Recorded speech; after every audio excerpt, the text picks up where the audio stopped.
জাহান্নাম থেকে মুক্তির তিনি গ্যারান্টি দিয়েছেন। সুম্মা নুনাজ্জিল্লাযীনা তাকাউ ওয়া নাযারুজ জালিমিনা ফিহা জিসিয়া। আল্লাহ তাআলা বলেছেন পুল সিরাত বিদ্যুৎ গতিতে পার হয়ে যাবে। সিরাত যেটা আমরা বাংলায় পুল সিরাত বলি বা আমাদের উর্দু ফার্সি উপমহাদেশে আমরা বলি পুল সিরাত, বিদ্যুৎ গতিতে পার হয়ে যাবেন।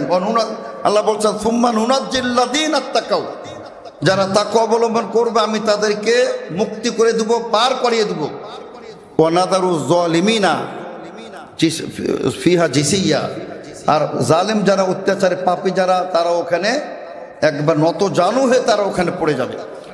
সেই জন্য সম্মানিত শ্রোতাবৃন্দ, তো আমরা বলছিলাম যে তাকওয়ার গুরুত্ব অপরিসীম। সর্ব অবস্থায় শুধু তাকওয়া অবলম্বন করলে হবে না, প্রকৃত তাকওয়া আল্লাহ তাআলা কি বলছেন, ইয়া আইয়ুহাল্লাযীনা আমানুত্তাকুল্লাহ হাক্কা তুকাতিহি, হে বিশ্বাসীগণ। অত্যন্ত মধুর ডাক আল্লাহ রাব্বুল আলামিন সমগ্র কোরআন কারিমে 89 বার তিনি আহ্বান করেছেন ইয়া আইয়ুহাল্লাযীনা আমানু, 89 বার।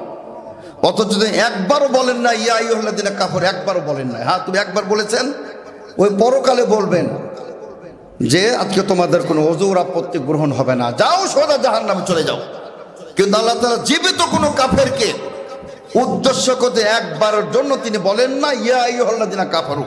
অথচ 89 বার তিনি বলেছেন ইয়া আইয়ুহাল্লাযীনা আমানু ইত্তাকুল্লাহ হাক্কা তুকাতিহি, আল্লাহকে ভয় করো প্রকৃত ভয়। মানে গোপনে প্রকাশ্যে জনসম্মুখে এবং নির্জনে সর্ব অবস্থায় আল্লাহকে ভয় করতে হবে। ইবাদত আল্লাহকে ভয় করতে হবে, বাণিজ্য আল্লাহকে ভয় করতে হবে। তাহাজ্জুদ গুজার মুআমালাত খারাপ, তাহাজ্জুদ গুজার মানুষের টাকা আত্মসাৎ করে, তাহাজ্জুদ গুজার সুদ খায়, তাহাজ্জুদ গুজার নিজের কন্যা সন্তানকে সম্পত্তি থেকে বঞ্চিত করে রাখে, কাজ হবে না। এগুলো সব তাকওয়া বিরোধী। সম্মানিত শ্রোতাবৃন্দ, এই পরকালের এত দীর্ঘ পথ, কঠিন পথ পাড়ি দিতে হলে তাকওয়ার কোনো বিকল্প না। আল্লাহ তাআলা কি বলবেন, তাজাওয়াদু, হে আমার প্রিয় বান্দাগণ সম্বল সংগ্রহ করো পরকালের। ফাইনা খাইরা যাদিত তাকওয়া, সবচেয়ে মূল্যবান সম্বল কি হলো তাকওয়া।